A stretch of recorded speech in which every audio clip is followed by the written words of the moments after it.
பச்சை கற்பூரம் தான். இந்த பச்சை கற்பூரம் இருக்கக்கூடிய இடத்தில் மகாலட்சுமி நித்திய வாசம் செய்வதாக ஒரு ஐதீகம் இருக்கு. அதே மாதிரி திருப்பதி வெங்கடாச்சலபதி கோவில்ல கூட பாத்தீங்க அப்படின்னா பச்சை கற்பூரத்தை அதிகமாக பயன்படுத்துவாங்க.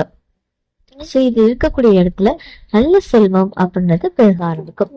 இப்ப ஒரு மஞ்சள் துணி எடுத்துக்கோங்க. அந்த மஞ்சள் துணியில இந்த பச்சை கற்பூரத்தை போட்டு ஒரு முடிச்சு மாதிரி கட்டிட்டு குபேர மூலையில வச்சிடுங்க. அது வச்சுட்டு தினமும் நீங்க தீப தூபங்கள் காட்டி நீங்க வழிபாடு செய்துட்டு வர வர உங்க வீட்டுல பண புழக்கம் நல்லா இருக்கிறத நீங்களே கண்கூடாக பார்க்கலாம்.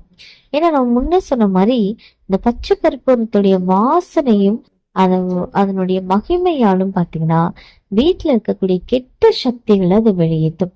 அதனால வீட்டுல பச்சை கற்பூரம் எப்போதுமே இருந்தது அப்படின்னா உங்க வீட்டுல இந்த தூய் சக்திகள் துர்சக்தி